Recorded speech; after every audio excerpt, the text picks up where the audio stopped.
क्या आप जानते हैं कि मृत्यु के बाद कैसा होता है आत्मा का सफर? आखिर क्या होता है इस सफर का अंतिम पड़ाव?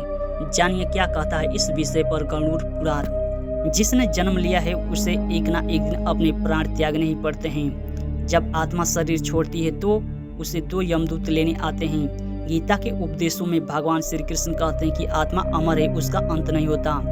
मान्यताओं और धारणाओं में से अधिकांश काल्पनिक, मनगढ़ंत एवं झूठी होती हैं, किंतु समय समय पर इस दुनिया में कुछ ऐसे रत्नों, तत्व विज्ञानियों एवं योगियों ने जन्म लिया है जिन्होंने अपने जीवन काल में ही इस महत्वपूर्ण गुत्थी को सुलझाया है। ऐसे आत्मज्ञानी महापुरुष समाधि के उच्च स्तर पर पहुंचकर समय के बंधन से मुक्त होकर कालातीत हो जाते हैं।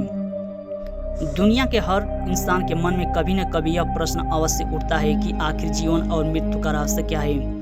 जब भी मन में मृत्यु का ख्याल आता है या किसी शव यात्रा को गुजरते हुए देखते हैं तो रोमांचित हो जाते हैं। आखिर यह मृत्यु क्या है?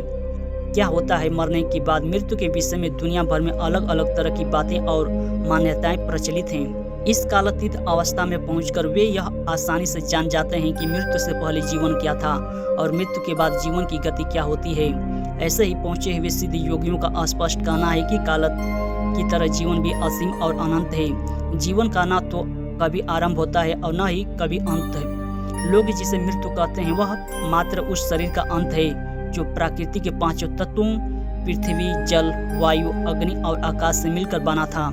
ऐसा माना जाता है कि मानव शरीर नश्वर है। जिसने जन्म लिया है उसे एक ना एक दिन अपने प्राण त्यागने ही पड़ते हैं। भले ही मनुष्य है या कोई अन्य जीवित प्राणी 100 वर्ष या उससे अधिक भी कोई ना जी ले, लेकिन अंत में उसे अपने शरीर छोड़कर वापस परमात्मा की शरण में जाना ही होता है। यदि इस सच से हम सभी भली भांति परिचित हैं, लेकिन मृत्यु के पश्चात जब शव को अंतिम विदाई दे दी जाती है तो ऐसे में आत्मा का क्या होता है? यह बात अभी तक कोई नहीं समझ पाया। एक बार अपने शरीर को त्यागने के बाद वापस उस शरीर में प्रत्यादर्पित होना असंभव है। इसलिए मौत के बाद दुनिया कैसी है यह अभी तक एक रहस्य ही बना हुआ है।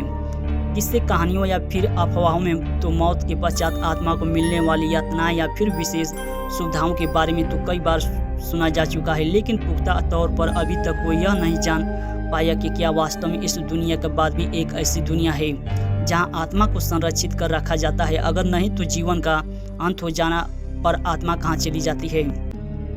गीता के उपदेशों में भगवान श्री कृष्ण कहते हैं कि आत्मा अमर है, उसका अंत नहीं होता, वह सिर्फ शरीर रूपी वस्त्र बदलती है। वैसे तो कई बार आत्मा की अमर यात्रा के विषय में सुना जा चुका है, लेकिन फिर यह सबसे अधिक रोमांच और जिज्ञासा से जुड़ा मामला है।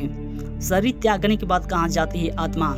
गरुड़ पुराण जो मरने के पश्चात आत्मा के साथ होने वाले व्यवहार की व्याख्या करता है, उसके अनुसार जब आत्मा शरीर छोड़ती है तो उसे दो यमदूत लेने आते हैं। मानव अपने जीवन में जो कर्म करता है यमदूत उसके अनुसार अपने साथ ले जाते हैं। अगर मरने वाला सज्जन है, पुण्य आत्मा है तो उसके प्राण निकलने में कोई पीड़ा नहीं होती, लेकिन अगर वे दुराचार या पापी हो तो उसे पीड़ा सहनी पड़ती है। गरुड़ पुराण में यह उल्लेख मिलता है कि मृत्यु के बाद आत्मा को यमदूत केवल 24 घंटे के लिए ही ले जाते हैं और इन 24 घंटों के दौरान आत्मा को दिखाया जाता है कि उसने कितने पाप और कितने पुण्य किए हैं। इसके बाद वह आत्मा को फिर उसे घर में छोड़ दिया जाता है जहाँ उसने शरीर का त्याग किया था, जिसके बाद 13 दिनों के उत्तर कार्यों तक वह वहीं रहता है। 13 दिन के बाद वह फिर यमलोक की यात्रा करता है।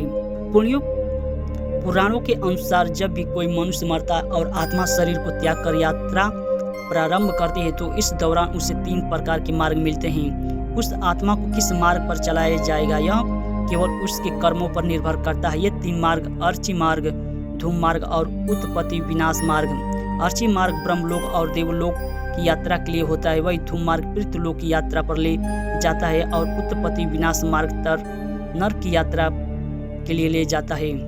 वीडियो देखने के लिए आपका धन्यवाद। फिर मिलेंगे अगली वीडियो में। जय हिंद, जय भारत।